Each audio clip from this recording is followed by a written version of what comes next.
In 2007, the PSL got some really good news. They finally found a sponsor to sponsor the entire season, and that sponsor was going to be Absa Bank. And mind you, this partnership went on for a very long time, and throughout that time, the PSL has been able to use the money offered by Absa to improve and grow year over year. But then something happened. Right now is that the Premier Soccer League is parting ways with league sponsors after a banking group, Absa, decided to end its R500 million funding. Now the PSL was stuck. They had a bit of a problem.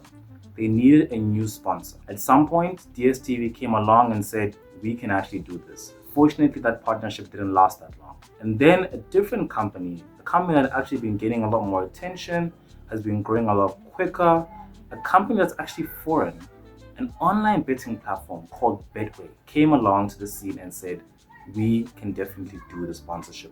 And they have been the current sponsor up until this point. But this is nothing new, guys. Betting companies market very aggressively and they have essentially been everywhere. I mean, for example, Lotto Star sponsored the last season of Big Brother. Betway sponsored cricket, Hollywood Bets, rugby. The marketing seems to be working. I mean, to be fair, in 2023-2024, that financial year, they were able to make revenue upwards of 50 billion rands in total, just from South Africa. This is because South Africans gambled away 4 billion rands a day in that year. This is exactly why we've seen a huge uptick in gambling addiction. It's because their marketing is working and everybody and their mother and their father and their uncle is at least at some point in their lives participating in online gambling. And this is exactly why on the 25th of November, the South African government came up with a solution. They recognized the problem and came up with what they believe is a solution. That solution is this. They were going to tax all these online betting platforms at a rate of 20%. And as I was doing my research, I had two questions that kept biting my mind. How did these online companies start growing all of a sudden? The new tax that the government is presenting, will that actually help or will that make the problem even worse? Betting platforms have always been in the picture, but things really started to start going crazy around the time when the you know what happened. The reason why is pretty obvious.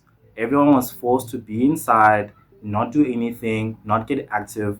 No one could do anything but just sit inside the house up until an undetermined time. And with that, a lot of people were very bored. And a lot of these betting companies noticed that a lot of people have a lot of free time and they want something just to get the blood flowing a little bit. So that's when the marketing really started to happen. But it didn't happen that quickly because they didn't have to do too much. People were bored enough to do online gambling anyway. But then at some point, we all were allowed to go outside again. When that happened, people didn't realize this, but the gambling addictions that had been growing inside them went outside with them once that you know what finally ended. That's when the gambling companies realized something. During that period of time, we tasted money we had never tasted in our lives. And they didn't want that money to stop just because everyone was going outside. And that's when they started to market really aggressively. TV shows, sports, they were everywhere. If there were two groups that were the most vulnerable in this kind of situation, it was students and the elderly who had no jobs and a lot of free time. But there's a lot of people in between that. And in between every single person gaining an addiction to gambling, their relationships that are tarnished. Like my fiance. There are people who sacrifice everything just to feed this addiction. To the extent that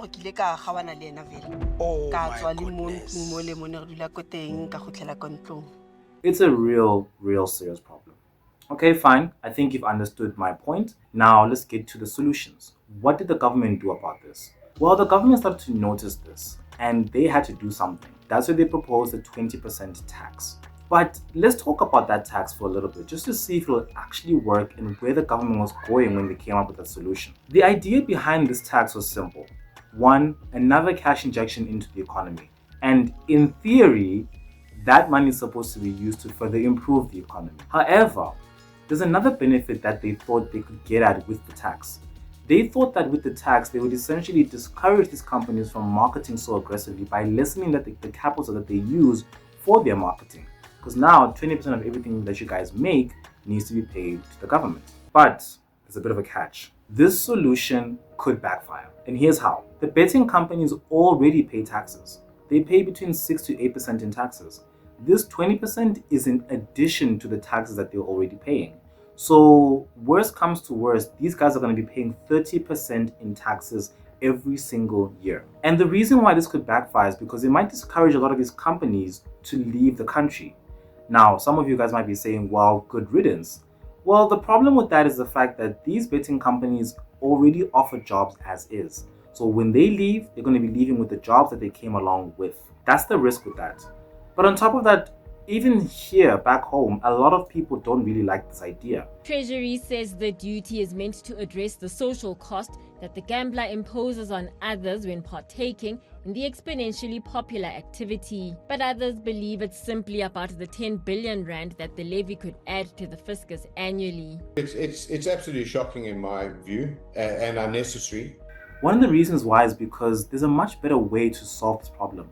It'll take a bit longer, but it's a lot more effective. And that is updating our legislation. As is, the current legislation with regards to gambling and these platforms is an act called the National Gambling Act of 2004. Like the name suggests, it's a pretty old law and hasn't really been updated that much. It's part of the reason why these betting companies grew so damn quickly.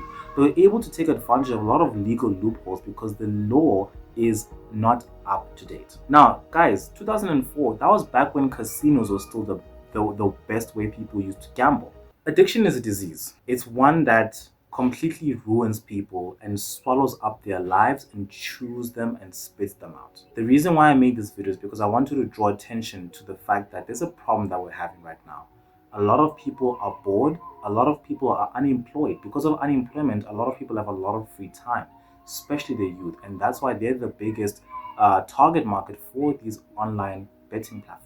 And so long as things keep going the way they're going, so long as our economy keeps getting slightly worse and worse and worse over time, this will always seem like a somewhat attractive solution to make a quick extra 500 rand just to push you through the rest of the week or something like that. But on top of that, obviously, financially, this is one of the worst things you can do for yourself. Gaining a gambling addiction will eat at everything. So I made this video to shine a light on this. And I also made this video just to let you guys know that if you're willing to hear me out, I'm willing to create another video where I talk about the exact ways that these companies keep you addicted to their platforms and the exact ways that they ensure that you're always going to be a reliable customer.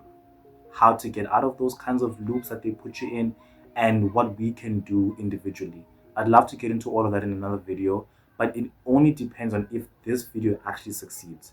So I need as many likes as possible. I need at least 20 likes in this video. If I get 20 likes, if I get 20 likes, then I'm definitely going to create a part 2.